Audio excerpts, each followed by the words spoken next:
Hello दोस्तों, welcome to a new video. आज इस वीडियो में हम लोग देखेंगे आरआरबी एनटीपीसी का फॉर्म फिलअप करने का पूरा प्रोसेस इस वीडियो में देखेंगे और लाइव मैं आपको फॉर्म फिलअप करके दिखाऊंगा। और जो भी इंपॉर्टेंट चीज़ हैं, जैसे किस किस पोस्ट पे भर्ती निकला हुआ है, कब से कब तक इसका फॉर्म फिलअप होगा और आपको पोस्ट प्रेफरेंस क्या देना है। ठीक है, पोस्ट प्रेफरेंस कैसे आपको देना है, क्योंकि आपको पोस्ट प्रेफरेंस डालना होगा। सब में पेमेंट के अनुसार मैं आपको बता दूंगा कैसे आप post preference, best post preference क्या आप दे सकते हैं। ठीक है, वो भी इस वीडियो में आपको बता दूंगा फॉर्म फिलअप के दौरान ही। तो इनके ऑफिशियल वेबसाइट पे जब आइएगा, आरआरबी के ऑफिशियल वेबसाइट पे, तो यहाँ 14 सितंबर में यहाँ पे आपको नोटिफिकेशन देखने को मिलेगा एनटीपीसी के लिए। इस पर क्लिक करके जो ग्रेजुएट पोस्ट है उसका जो है से रिक्रूटमेंट का नोटिफिकेशन आप देख सकते हैं। इस प्रकार का है नोटिफिकेशन उसका। और इसका फॉर्म फिलअप जो है से 14/9/2024 से शुरू है और 13 अक्टूबर तक आपका फॉर्म फिलअप जो है से होने वाला है। पेमेंट आप 15 अक्टूबर तक कर सकते हैं और कुछ अगर आपको करेक्शन वगैरह करना हो तो 16 से 25 अक्टूबर तक आप कर सकते हैं। इसमें 5 टाइप के पोस्ट भर्ती निकाला गया है दोस्तों, जैसे चीफ कमर्शियल कम टिकट सुपरवाइजर, स्टेशन मास्टर और ट्रेन मैनेजर, और जूनियर अकाउंट असिस्टेंट कम टाइपिस्ट और सीनियर क्लर्क कम टाइपिस्ट। ठीक है, इस पर 5 प्रकार के पोस्ट भर्ती निकाला गया है। और यहाँ पे पांचों का आप देख सकते हैं पे लेवल वगैरह। ठीक है, कितना आपका पेमेंट वगैरह रहने वाला है, यहाँ पे बेसिक पे वगैरह देख सकते हैं। मेडिकल स्टैंडर्ड यहाँ से देख सकते हैं आप। और एज लिमिट आप यहाँ देख सकते हैं। सारे पोस्ट के लिए 18 से 36 यहाँ पे आपका दिया हुआ है। कितना वैकेंसी है टोटल, यहाँ पे 8113 वैकेंसी है। और सीसीसी के लिए और टिकट सुपरवाइजर के लिए 1736 है। स्टेशन मास्टर के लिए 994 है। ट्रेन मैनेजर के लिए 3144 है। तो इस प्रकार से आप सारा देख सकते हैं। कैटेगरी वाइज आप यहाँ पे एज देख सकते हैं। आप जिस भी कैटेगरी के है अपना एज आप चेक कर लीजिए यहाँ से। फॉर्म फी वगैरह यहाँ पे दिया हुआ है और एग्जाम पैटर्न वगैरह इसी नोटिफिकेशन में आपको देखने को मिल जाएगा। इसका लिंक आपको डिस्क्रिप्शन में मिल जाएगा, वहां से आप क्लिक करके इसे डायरेक्टली डाउनलोड कर सकते हैं। वीडियो में आगे बढ़ने से पहले दोस्तों, अगर आपको ये वीडियो अच्छा लगता हो तो वीडियो को लाइक करें, हमारे चैनल को सब्सक्राइब करें और अपने दोस्तों के बीच शेयर करें। फॉर्म फिलअप करने के लिए सबसे पहले दोस्तों आपको इनके ऑफिशियल वेबसाइट पर आ जाना पड़ेगा। इसका लिंक आपको डिस्क्रिप्शन में मिल जाएगा। वहां से आप इस पेज पे आएंगे तो अप्लाई पे क्लिक करना होगा। अप्लाई पे क्लिक करने के बाद दो ऑप्शन आपको दिखाएंगे, क्रिएट एन अकाउंट और ऑलरेडी हैव एन अकाउंट। अगर पहले आपने किसी फॉर्म को फिलअप कर रखा है आरआरबी के थ्रू, तो आप ऑलरेडी हैव एन अकाउंट पे क्लिक करेंगे और फिर यहाँ पे अपना मोबाइल नंबर और पासवर्ड फिल करके और फिर इस कैप्चा को यहाँ पे फिल करके इसको लॉगिन पे क्लिक कर देना है और आप जो है फॉर्म फिलअप कंटिन्यू कर सकते हैं। अगर आपने पहले से कभी फॉर्म फिलअप अगर नहीं कर रखा है तो क्रिएट एन अकाउंट पे क्लिक करना है और यहाँ ओके कर देना होगा। उसके बाद नेशनैलिटी यहाँ से सिलेक्ट कर लीजिए, फिर यहाँ पे फुल नेम, फिर यहाँ दोबारा फुल नेम लिख दीजिएगा। जैसा कि आपके मैट्रिक के सर्टिफिकेट पे होगा उसी प्रकार का आपका नाम यहाँ पे लिखना है। कभी आपने अगर नाम चेंज किया हुआ है 10th के बाद तो यहाँ पे यस कर देना होगा और आई अंडरस्टैंड पे क्लिक करके जो चेंज्ड आपका नाम है वो यहाँ पे लिख देना होगा। दोबारा से उसको यहाँ पे कंफर्म कर देना होगा। अगर आपने नहीं बदला है नाम कभी तो नो कर दीजिए और फिर डेट ऑफ बर्थ यहाँ से आपको सिलेक्ट कर लेना होगा और उसी डेट ऑफ बर्थ को यहाँ पे आपको टाइप करना होगा। फिर यहाँ से जेंडर अपना सिलेक्ट कर लीजिए, दोबारा से अपना जेंडर सेलेक्ट कर लेना है। फादर्स नेम यहाँ और यहाँ पे दोनों जगह लिख देना है मैट्रिक के सर्टिफिकेट के अनुसार ही। और फिर मदर्स नेम भी यहाँ पे और यहाँ पे लिख देना है। उसके बाद अपना आधार नंबर यहाँ पे आपको फिल करना होगा और वेरीफाई यूजिंग आधार पे क्लिक कर देना होगा। अगर आपके पास आधार कार्ड नहीं है तो I do not have Aadhaar card पे क्लिक कर सकते हैं और फिर यहाँ पे फिर से आपको I do not have Aadhaar card पे क्लिक करना होगा। फिर एक वैलिड आईडी प्रूफ चूज करना होगा, जैसे pan card, voter card, DL वगैरह जो भी आपके पास है, या फिर अपने स्कूल वगैरह का आप आईडी कार्ड भी सिलेक्ट यहाँ से कर सकते हैं। तो मैं यहाँ पे पैन कार्ड सिलेक्ट करता हूँ और जो भी आप सिलेक्ट कीजिएगा उसका नंबर यहाँ पे देना पड़ेगा और किस लेवल पे इशू किया गया है। ठीक है, उसको यहाँ सिलेक्ट कर लीजिए, उसको लिख दीजिए। आपके जो है उसी आईडी पे लिखा हुआ होगा किसके द्वारा वो इशू किया गया है। ठीक है, और फिर कहाँ से वो इशू किया गया, कहाँ से इशू किया गया वो यहाँ पे लिख देना है और फिर आगे आपको कॉन्टैक्ट डिटेल वगैरह फिल करना हो। अगर आप आधार से ही करना चाहते हैं, ठीक है, तो वेरीफाई आधार पे यहाँ से दोबारा से क्लिक कर देना है, आधार नंबर डाल के और वेरीफाई यूजिंग आधार पे क्लिक कर सकते हैं। फिर आगे आपको यहाँ पे ईमेल अपना फिल करना होगा, फिर यहाँ मोबाइल नंबर, दोनों फिल करने के बाद जनरेट ईमेल ओटीपी और जनरेट मोबाइल ओटीपी पे क्लिक कर दीजिए। आपके ईमेल पे और मोबाइल पे ओटीपी जाएगा, वो दोनों यहाँ पे बारी बारी से फिल कर देना है। फिर यहाँ आपको एक पासवर्ड बनाना होगा जो कि जिसमें कि कैपिटल लेटर, स्मॉल लेटर, कुछ स्पेशल कैरेक्टर जैसे @ हैश स्टार वगैरह होना चाहिए और कुछ नंबर्स। इस प्रकार का आप एक पासवर्ड बना लीजिए और उसी पासवर्ड को दोबारा से यहाँ पे फिल कर दीजिए। फिर इस कैप्चा को यहाँ पे फिल करके preview and create an account पे क्लिक कर देना होगा और प्रीव्यू करके हर एक इन्फॉर्मेशन मिला लीजिएगा और उसके बाद क्रिएट एन अकाउंट पे क्लिक कर देना है। आपका अकाउंट जो है क्रिएट हो जाएगा। अकाउंट क्रिएट हो जाने के बाद आपको लॉगिन करना होगा। यहाँ पे अपना मोबाइल नंबर या ईमेल एड्रेस जो भी आपने चाहते हैं यहाँ पे फिल कर सकते हैं, और यहाँ पे पासवर्ड आपको फिल कर देना होगा जो आपने अभी तुरंत बनाया है, और इस कैप्चा को यहाँ पे फिल करके लॉगिन पे क्लिक कर दीजिए। लॉगिन पे क्लिक करने के बाद यहाँ ऑनलाइन एप्लीकेशन का एक ऑप्शन दिखाएगा, इसको क्लिक कर दीजिए। यहाँ पे आपको दो ठो एप्लीकेशन दिखाया जाएगा, यहाँ पे एनटीपीसी का एक है, और फिर पैरामेडिकल का भी अभी फॉर्म फिलअप वगैरह चल रहा है दोस्तों, तो आप उसका भी यहाँ पे फिलअप कर सकते हैं। तो एनटीपीसी फिलअप करने के लिए इस बॉक्स को चेक कर देना है, और फिर किस आरआरबी से आप अप्लाई करना चाहते हैं वो यहाँ पे सिलेक्ट कर लीजिए। अब दोस्तों आप किस आरआरबी से अप्लाई करना चाहते हैं, यहाँ पे इतना सारा ऑप्शन दिया हुआ है, यहाँ से सिलेक्ट कर लेना है। कैसे सिलेक्ट करना है उसके बाद उसके लिए यहाँ पे आपको सबसे पहले नोटिफिकेशन में 62 पेज नंबर में आ जाना पड़ेगा। एनेक्सर बी में यहाँ हर एक आरआरबी का कितना पोस्ट किस कैटेगरी के लिए आया हुआ है वो आप देख सकते हैं, ठीक है। जैसे अहमदाबाद के लिए यहाँ पे दिया हुआ आरआरबी अहमदाबाद के लिए टोटल 516 पोस्ट है यहाँ पे, और इस पास से देख सकते ईडब्ल्यूएस के लिए 61 है, ओबीसी के लिए 137 है, एसटी के लिए 37, एससी के लिए 79 और अनरिजर्व्ड के लिए 202 है, ठीक है। इस प्रकार से आप देख सकते हैं हर एक आरआरबी का दिया हुआ है। जैसे भोपाल का है यहाँ पे, भुवनेश्वर का है यहाँ पे, बिलासपुर, चंडीगढ़, चेन्नई, इसी में फिर नीचे आइए तो कोलकाता का यहाँ पे दिया हुआ है। कोलकाता में बहुत सारा वैकेंसी है दोस्तों, यहाँ पे 1382 वैकेंसी है, इसमें सबसे अधिक वैकेंसी है। फिर मुंबई में आपका 827 वैकेंसी है, यहाँ पे सेकेंड सबसे अधिक यहाँ पे वैकेंसी है आपका।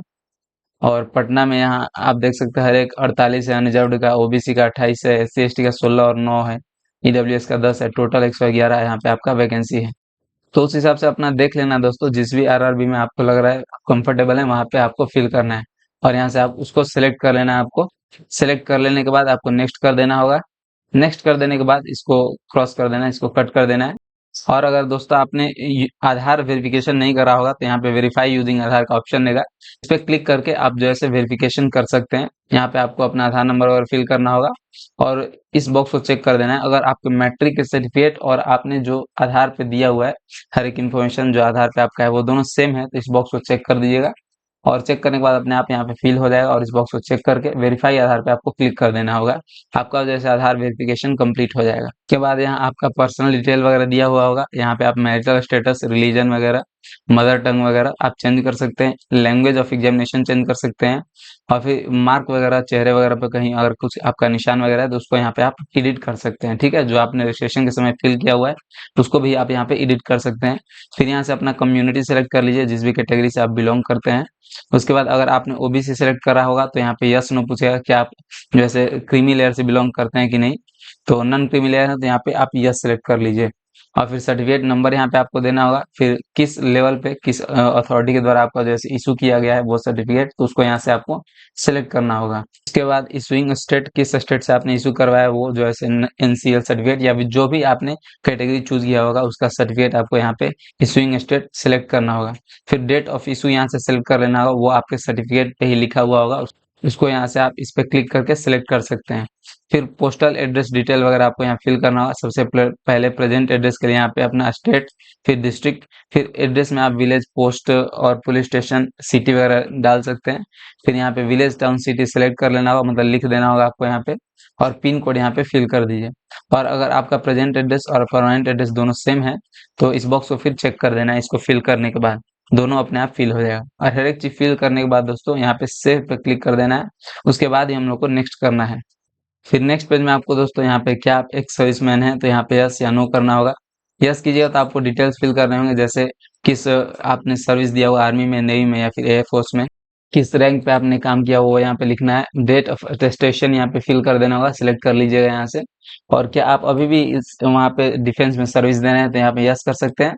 अगर नहीं दे रहे तो आपको डेट फिर फिल करना होगा, किस दिन आपने डिस्चार्ज लिया वहां से और क्या कारण था डिस्चार्ज का, डिस्चार्ज सर्टिफिकेट नंबर, और फिर re employment as an ex serviceman कहीं आपने लिया हुआ तो उसको यहाँ से यस नो सिलेक्ट करना होगा। और फिर यहाँ पे लेंथ ऑफ सर्विस आपका यहाँ पे शो कर देगा। अगर आप एक सर्विसमैन नहीं है तो यहाँ पे डायरेक्ट नो कर दीजिए। फिर क्या आप फिजिकली डिजेबल पर्सन है तो यहाँ पे यस कर सकते हैं, और यहाँ पे कैटेगरी सिलेक्ट कर लेना होगा, किस कैटेगरी में आप आते हैं और डिजेबिलिटी के, और फिर सब डिजेबिलिटी कैटेगरी यहाँ से सिलेक्ट करना होगा। इसके सिलेक्ट करने के बाद यहाँ पे शो करेगा।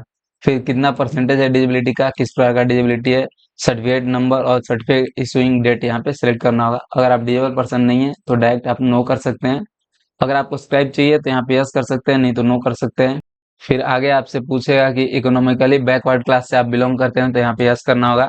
इकोनॉमिकली बैकवर्ड क्लास का मतलब होता है यह है दोस्तों कि आपका 50,000 से कम इनकम हो एनुअल इनकम फैमिली का, या फिर बीपीएल कार्ड के आप होल्डर हो, तो ईबीसी आप क्लास में आते हैं, ठीक है। और आई अंडरस्टैंड और एग्री पे कर देना होगा। और फिर फी कंसेशन आप लेना चाहते हैं तो यस और नो यहाँ पे कर देना होगा आपको। अगर आप ईबीसी से बिलोंग नहीं करते हैं तो नो कर दीजिए। क्या आप इंडियन रेलवेज के एम्प्लॉई हैं ऑलरेडी, तो यहाँ पे यस कर सकते हैं। और आपको यहाँ पे एनओसी पेट्रोलिंग ऑफिसर से आप मतलब अप्लाई कर चुके हैं तो यस नो करना होगा। किस कैटेगरी में आप जैसे काम कर रहे हो यहाँ सिलेक्ट करना होगा। किस कहाँ पे काम कर रहे हो वो, और किस जोन में किस यूनिट में आप काम कर रहे हो यहाँ से सिलेक्ट करना होगा। अगर आप नहीं है तो डायरेक्टली आप यहाँ पे नो कर दीजिए। करंट एम्प्लॉयमेंट डिटेल मतलब कहीं आप काम कर रहे हैं तो यहाँ सेलेक्ट कर लेना होगा, पीएसयू में, स्टेट गवर्नमेंट में या फिर सेंट्रल गवर्नमेंट में। अगर आप कहीं नहीं काम कर रहे हैं तो नॉट एप्लीकेबल यहाँ पे सिलेक्ट कर लीजिए।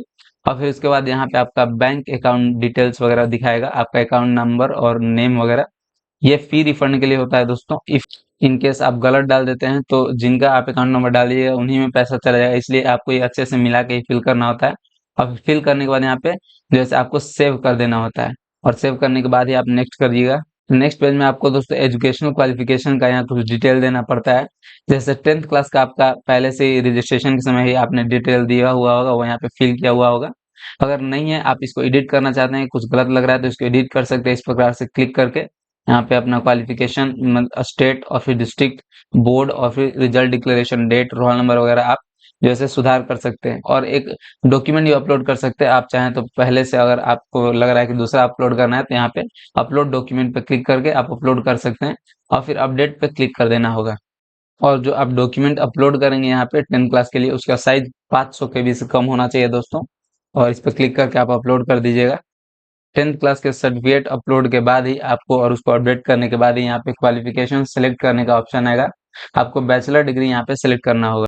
जैसा कि ये जितना भी पोस्ट पे भर्ती निकला हुआ है सब ग्रेजुएट लेवल पे निकला हुआ है, तो आप जो ऐसे डिग्री आपने कर रखा होना चाहिए इसमें, जैसे बीएससी बीए वगैरह आपने कुछ कर रखा है तो तभी आप यहाँ पे इसका फॉर्म फिलअप कर सकते हैं। तो बैचलर डिग्री यहाँ पे सिलेक्ट कर लेना है। डिसिप्लिन में भी बैचलर डिग्री सिलेक्ट कर लीजिए। सब स्ट्रीम में अपना सब्जेक्ट लिख देना है, ठीक है, किस डिसिप्लिन में आपने जैसे किया हुआ है, क्या ऑनर्स वगैरह था आपका, यहाँ पे सब्जेक्ट लिख सकते हैं। फिर किस स्टेट से आपने कर रखा है वो यहाँ पे सिलेक्ट कर लेना है, किस डिस्ट्रिक्ट से आपने कर रखा है वो यहाँ सिलेक्ट कर लेना है। फिर नेम ऑफ कॉलेज या फिर यूनिवर्सिटी आप लिख सकते हैं यहाँ पे। और फिर डेट ऑफ डिक्लेरेशन, रिजल्ट का डिक्लेरेशन डेट यहाँ पे फिल कर देना होगा, इसको सिलेक्ट कर लीजिए।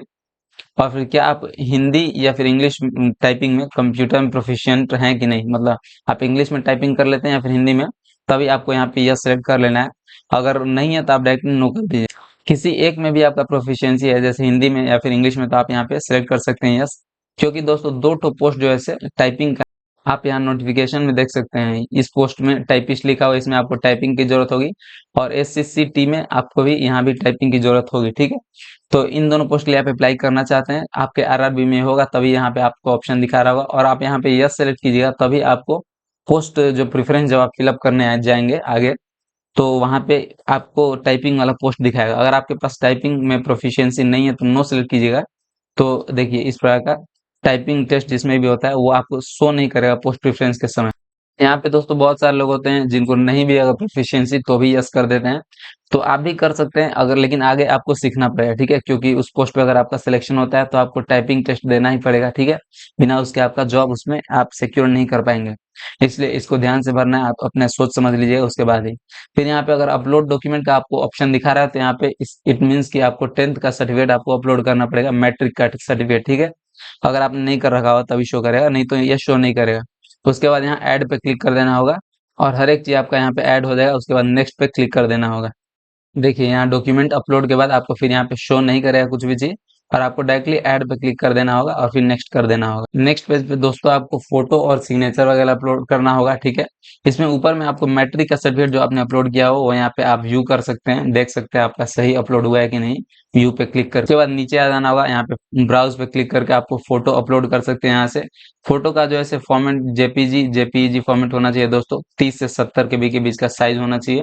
और इसका साइज 35 mm, 45 mm या फिर 320 या फिर 2x240 पिक्सल्स होना चाहिए, ठीक है। इसको बनाने के लिए आप जैसे हमारे चैनल पे पहले ही ऑलरेडी एक वीडियो डाला गया था कैसे फोटो वगैरह को रिसाइज करना होता है, उसमें बहुत ही अच्छे तरीके से मैंने बताया हुआ था। तो उसका लिंक मैं डिस्क्रिप्शन में दे दूंगा, वहां से आप चेकआउट कर सकते हैं उस वीडियो को, या फिर आप सिंपली इंटरनेट पे सर्च कर सकते हैं इमेज रिसाइजर वगैरह, और वहां से आप कर सकते हैं। किस प्रकार का फोटो एक्सेप्टेबल होता है या फिर किस प्रकार का फोटो रिजेक्ट होता है, इस पे क्लिक करके आप चेक कर सकते हैं। वहां पे आपको पूरे अच्छे तरीके से बता दिया जाता है किस प्रकार का फोटो आपको अपलोड करना है। फिर उसके बाद दोस्तों नीचे यहाँ पे आपको सिग्नेचर अपलोड करना होगा। ब्राउज पे क्लिक करके आप सिग्नेचर अपलोड कर दीजिए। इसका फॉर्मेट जेपीजी या फिर जेपीईजी होना चाहिए। 30 से 70 KB के बीच का साइज होना चाहिए। और इसका डायमेंशन की अगर बात करें तो 140x60 पिक्सल्स होना चाहिए। और ब्लैक या ब्लू इंक पेन से आपको जैसे व्हाइट पेपर पे सिग्नेचर कर देना है, उसको यहाँ पे अपलोड करना है। सारी चीज अपलोड करने के बाद सेव पे क्लिक कर देना है, उसके बाद नेक्स्ट कर देना है। नेक्स्ट पेज में दोस्तों यहाँ पे आपको आरआरबी शो करेगा, जिस भी आरआरबी को आपने सेलेक्ट कर रखा होगा। और यहाँ हर एक पोस्ट दिखा देगा, जिस भी पोस्ट के लिए इस आरआरबी में वैकेंसी होगा, ठीक है। और यहाँ पे आपको पोस्ट प्रेफरेंस अब फिल करना होगा दोस्तों। देखिए हर एक पोस्ट का यहाँ पे दिया हुआ है। जो भी आप फर्स्ट में आप प्रेफरेंस देना चाहते हैं, सबसे पहले आपको मतलब अगर अच्छे मार्क्स आते हैं तो वहीं पे आपको जॉब मिले, इस प्रकार को प्रेफरेंस बोलते हैं इसको। तो यहाँ पे आपको सेलेक्ट करना होगा उसी चीज को। जैसे यहाँ पे सबसे पहले आप थोड़ा बता देता हूँ किस प्रकार से आप फिल कीजिएगा तो बेटर होगा। इसमें दोस्तों चीफ कमर्शियल कम टिकट सुपरवाइजर होता है, इसको थोड़ा सा बेस्ट माना जाता है। इसमें आप सबसे पहले भर सकते हैं। उसके बाद जूनियर अकाउंट्स असिस्टेंट कम टाइपिस्ट, इसमें पेमेंट थोड़ा सा आपको लो होता है, लेकिन ये पोस्ट ठीक ठाक होता है दोस्तों। इसके बाद आप एसएम का कर सकते हैं। और उसके बाद एससीसीटी का, ठीक है। यहाँ पे देखिए सीनियर क्लर्क कम टाइपिस्ट होता है। और उसके बाद ट्रेन मैनेजर का आप कर सकते हैं। इसमें पोस्ट बहुत अधिक होता है, लेकिन इसमें जॉब बहुत ही हेक्टिक होता है दोस्तों। तो शॉर्ट में मैंने आपको बता दिया, इस तरह से आप प्रेफरेंस दे सकते हैं। और इसको सबको प्लस जो भी आपको सबसे पहले करना है उस पर ऐसे क्लिक किया तो यहाँ पे आ जाएगा। फिर यहाँ पे इस पर क्लिक किया तो आ जाएगा। और इस तरह से आप क्लिक कर करके कर सकते हैं, अपना प्रेफरेंस सारा दे सकते हैं। अगर आपको इसमें प्रेफरेंस के लिए डिटेल्ड वीडियो चाहिए, किस प्रकार से डालना है, किसमें क्या जॉब प्रोफाइल वगैरह होता है, क्यों मैंने ऐसा बताया आपको जैसे प्रेफरेंस, तो इसके लिए आप कमेंट कर सकते हैं। एक नया वीडियो बना दूंगा मैं, उसमें आपको पूरी तरीके से हर एक चीज के बारे में बता दूंगा किस प्रकार का पोस्ट प्रेफरेंस डालना चाहिए। उसके बाद आपको इसी में नीचे आ जाना पड़ेगा, इस बॉक्स को चेक कर दीजिए। और फिर यहाँ पे इस बॉक्स को चेक कर दीजिए, ठीक है। क्योंकि आपको जैसे कोई सर्जरी वगैरह नहीं हुआ है, सर्जिकल प्रोसीजर के थ्रू आपने गुजरा नहीं है, तो इसको सिलेक्ट कर देना है। लासिक सर्जरी मतलब होता है, ठीक है। तो वो अगर नहीं हुआ तो इसको सिलेक्ट कर देना है। और फिर इस बॉक्स को भी चेक कर देना होगा। और अब जहां से भी आप फॉर्म फिलअप कर रहे हैं, सिटी, टाउन या फिर विलेज का नाम यहाँ पे लिख दीजिए। और उसके बाद सेव पे क्लिक कर देना है। और अपना सिग्नेचर यहाँ पे आपको दिया हुआ होगा वो मिला लेना है। अच्छा से विजुअल होना चाहिए, नहीं तो आप बैक जाके जो है प्रीवियस जाके एडिट कर लीजिएगा उसको, ठीक है। और प्रीव्यू एप्लीकेशन पे फिर क्लिक कर देना है। प्रीव्यू एप्लीकेशन पे क्लिक करने के बाद दोस्तों यहाँ हर एक इन्फॉर्मेशन आपका दिखाएगा। एक बार सबको अच्छे से मिला लेना है। कोई भी अगर आपको दिक्कत लगे, पोस्ट प्रेफरेंस वगैरह में भी आपको अगर कुछ चेंजेस करने हो, ठीक है, तो आप यहाँ पे एडिट पे क्लिक करके जो है चेंजेस कर सकते हैं हर एक इन्फॉर्मेशन में, ठीक है।